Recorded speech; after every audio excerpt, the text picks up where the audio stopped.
Shalom, puji Tuhan, Bapak Ibu Saudara yang dikasihi Tuhan. Renungan firman Tuhan hari ini tentang sebuah peringatan, hati-hati jangan sampai terjatuh. Kita akan membaca dari kitab Amsal pasal 7 ayat yang ke-21 sampai ayat yang ke-23.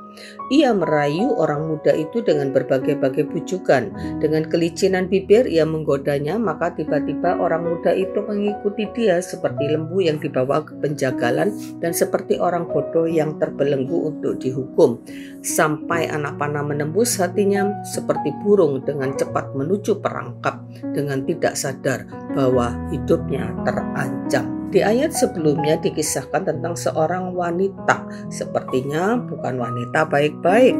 Bisa dikatakan wanita yang suka berselingkuh, ya, wanita yang haus dengan seksual.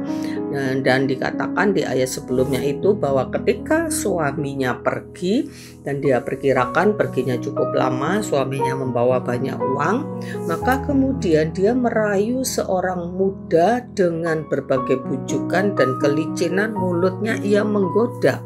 Dan pada akhirnya muda ini tidak tahan terhadap godaan.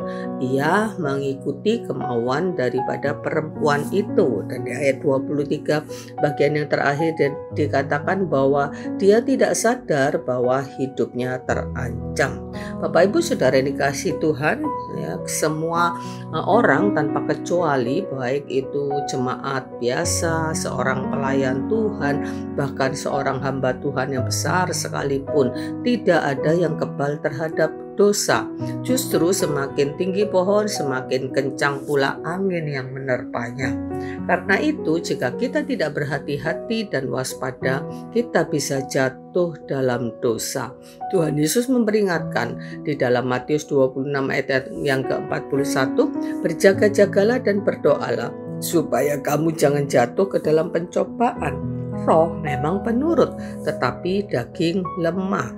Kita masih hidup di dalam daging, tetapi hal itu bukan berarti kita akan membiarkan diri dikuasai oleh daging atau hawa nafsu.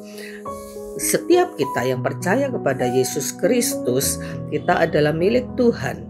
Dan di dalam Galatia 5 ayat yang ke-24 dikatakan, barang siapa menjadi milik Kristus, ia telah menyalibkan daging dengan segala hawa nafsu dan keinginannya.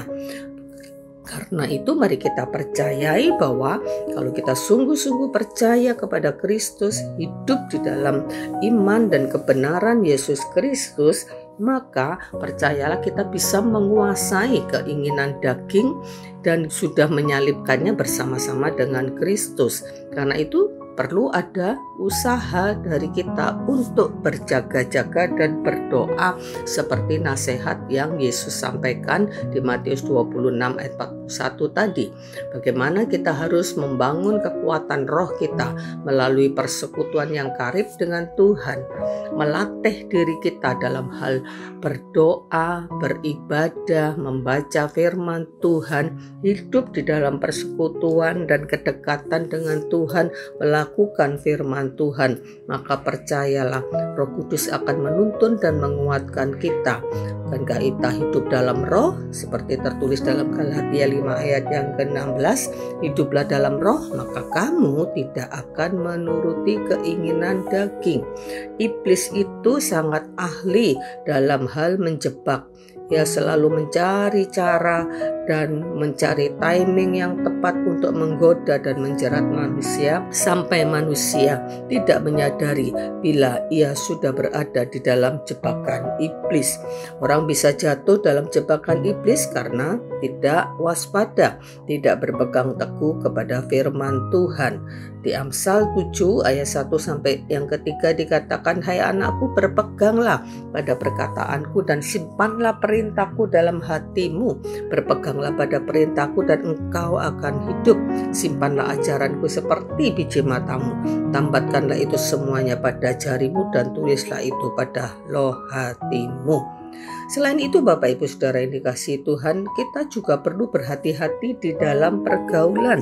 Jangan bergaul sembarangan, jangan bergaul karib dengan orang-orang yang hidup di dalam dosa, hidup di dalam hawa nafsu, maka sangat besar kemungkinannya kita akan terseret di dalam dosa-dosa mereka, di dalam pergaulan-pergaulan yang tidak baik, karena kita menjadi tidak punya kuasa untuk menolak, kita menjadi tidak punya kuasa untuk kita mempertahankan hidup kita di dalam kebenaran, karena setiap saat kita bisa tergoda oleh pergaulan kita dengan orang-orang yang memiliki perilaku yang tidak baik.